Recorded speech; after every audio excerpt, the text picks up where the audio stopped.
কেন আমরা জিয়া পরিবারের কাছে ঋণী? ওরাল ভুলের জন্য আমাদের যে মাসুল যতদিন পর্যন্ত চাঁদাবাজিতে ছিল না, কোন দখলদারিত্বের রাজনীতি করেনি। জানাচ্ছি জনাব সত্তর আলী কাকাকে আমাদের উপজেলার মোল্লা শামীম ভাই শুক্রের বুলেটের আঘাতে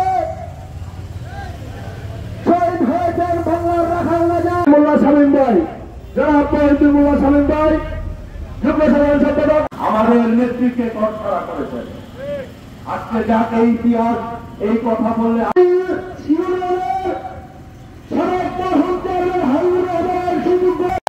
বাংলাদেশ জিন্দাবাদ, বাংলাদেশ জাতীয়তাবাদী দল জিন্দাবাদ, খালেদা জিয়া জিন্দাবাদ, তারেক রহমান জিন্দাবাদ। আমাদের ছাত্র সমাজকে একটি বিকৃত ইতিহাস বইয়ের মাধ্যমে তুলে দিয়েছেন।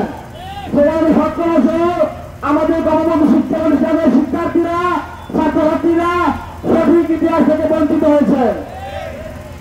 আপনারা জানেন বিগত 70 বছর আওয়ামী দুঃশাসন বাংলাদেশ প্রতিটি সেক্টরকে লুটপাট করে তারা দুর্নীতির মহাসাগরে একমাত্র পথ নির্বাচন। সে নির্বাচনের আয়োজন করুন, পরিবেশ করুন, নির্বাচন দিন।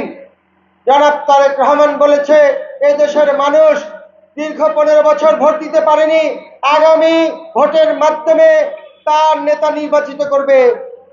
যার ভোট সে যাকে খুশি তাকে দেবে, যার ভোট সে তার ভবিষ্যৎ নেতার জন্য প্রয়োগ করবে এবং ভবিষ্যৎ নেতা নির্বাচিত করবে।